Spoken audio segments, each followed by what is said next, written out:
Итак, добрый день. Сейчас мы начинаем осваивать, как же наша вязальная машина работает. Мы успешно ее установили. Как это сделать? Смотрите в ролике «Ура! Вязальная машина дома». Сегодня я покажу, как мы начинаем работать. Значит, мы имеем основную каретку, мы имеем игольницу. И для того, чтобы машина хорошо работала, нам необходимо ее сдобрить маслом. Это мы будем делать следующим образом. При покупке машины вы, многие получили масло такое, или же это можно купить в магазине строительном. Это машинное масло, чисто машинное масло. У меня вот такого вот производителя. Далее берем это масло и легким движением просто попшикали вот таким образом попшикали на игольницу. Далее берем свою каретку, открываем так вот ручку, переворачиваем каретку и точно так же пшикаем везде вот таким образом. То есть каретку мы накормили маслом. Теперь пусть она полежит, и сейчас протрем так вот тряпочку. То есть протираем старой ветошью. Это у меня, например, футболка. Вот так вот слегка провели. Точно так же проводим немного посередине.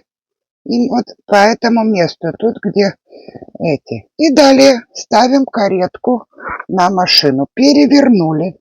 На каретке обращаем внимание, что здесь спереди каретки имеется вот такой вот пазик. Он должен зацепиться за вот эту полосочку. Итак, немножко наклоняем на себя, цепляем полосочкой, убеждаемся, что мы зацепились. То есть я отпускаю каретку и снизу пробую рукой. Вот так, немножко вверх. У меня зацепилась каретка. При этом эта вертушка, она на самом верху, в самом левом положении. И теперь мы закрываем эту вертушку, пробуем, приподнимаем каретку вверх. Она у нас хорошо села на машину. И проводим несколько раз туда-сюда. Слышим, что у нас машина работает. Итак, я сегодня буду показывать на перфокарточном бразере 892. Но это касается механических узоров, приемов работы с набором, с прибавками, убавками петель на однофантурной машине. Это касается всех моделей машин Бразер. Почему я показываю в самом начале на одной фантуре? Потому что машина у нас очень мощная, имеет много функций, и сразу все охватить, не всегда получается. Поэтому начнем сначала на одной фантуре, освоим некоторые приемы на одной фантуре, потом перейдем ко второй фантуре. И уже начнем вязать через 2 занятия на 2 фантурах. У тех, у кого двухфантурная машина, и здесь спереди стоит вторая фантура, сейчас покажу, как ее опустить. Зачем опустить переднюю фантуру? Для того, чтобы она нам не мешала. И машина у нас была вот в таком вот состоянии.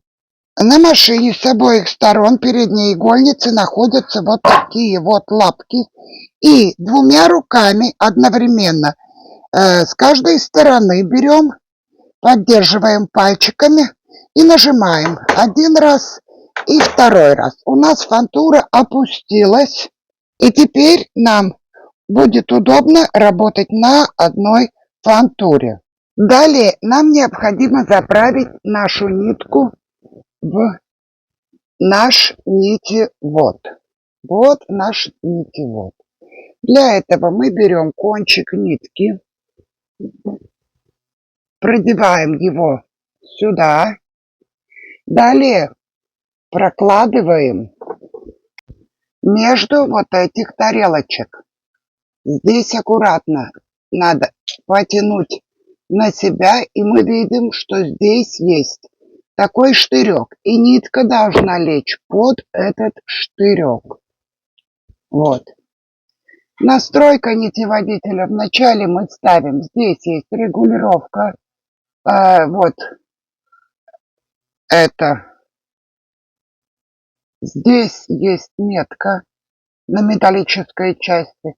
И вот у нас метка на пластиковой части на серединку. Ставим ее вначале на серединку. Мы видим, что у нас есть в сторону минус и в сторону плюс. То есть минус это меньше будет прижиматься нитка между тарелочек, в сторону плюс она будет прижиматься больше. Далее ведем нитку вперед. Ведем нитку вперед на вот эти усики. И закладываем в эту дырочку.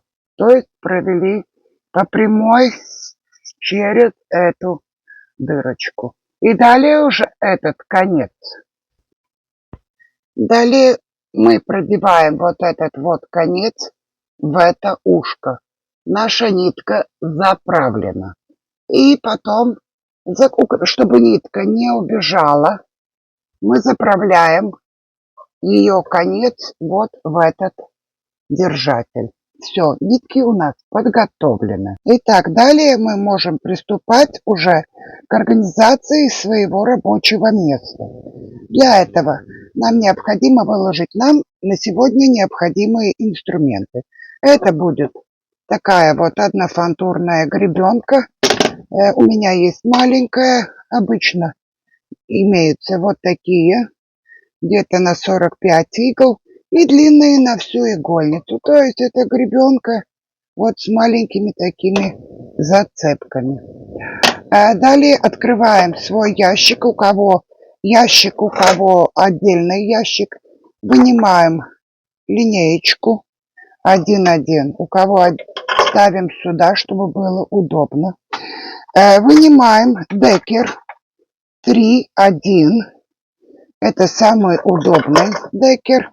И также можем выбрать декер 2,1. Я не советую что-либо больше выбирать. Остальное пусть лежит у нас здесь в коробочке, чтобы не растерялось. И всегда советую приучить саму себя, что когда мы работаем вот этими инструментами, то когда они не нужны, так не делать, не бросать их на стол. Приучить себя с самого начала ставить инструменты вот сюда на место. Итак, какая же пряжа подходит для вязания на машине 5 класса? Самая подходящая пряжа — это стопроцентный меринос производства фабрики Толеньо. Сейчас на каждой бобине есть внутри этикетка, сейчас фотографии присоединю, на которой есть указан номер. Здесь видно 2,30. Это что означает? Это означает, что у нас пряжа сучена в 2 сложения, а один слой пряжи составляет 30 метров на 1 грамм. То есть, чтобы нам понять, сколько метров будет в 100 граммах, добавляем 2 ноля. Это будет 3000 метров в 1 грамме в одном слое. Так как у нас 2 слоя, то делим эти 3000 на 2 и получаем, что нитка у нас общий толщины 1500 метров. Это слишком тонкое для вязания на машине 5 класса. То есть мы определили толщину одной нитки. Это 1500 метров на 100 грамм. Нам желательная толщина это 500 метров на 100 грамм. И если мы сложим вот эту же нитку в 3 слоя, то математически мы поделим 1500 метров на 3 и получим свою идеальную толщину для нашей машины 5 класса. Это 500 метров на 100 грамм. Далее еще хороша пряжа Super G Long, называется Must. Она обычно бывает, вот смотрим здесь, где написано Tex, в 2 слоя. И один слой имеет 15 метров на 1 грамм. То есть 1500 метров он имеет один слой в 100 граммах. Добавляем к 1 грамму, добавляем 2 ноля, так как в 100 граммах 100 грамм. И у нас 2 слоя, то есть у нас получилось 1500 метров, делим на 2, это 750 метров. Такая пряжа, она хорошо раскрывается, и такую пряжу 2,15 мы отлично можем вязать всего лишь в 2 сложения. То есть у нас будет около 325 метров. Это по математике, но по факту очень классно эта пряжа раскрывается. И с нее можно получить изделия, похожие с кашемировым пушком. Итак, далее уже можем начинать наше занятие.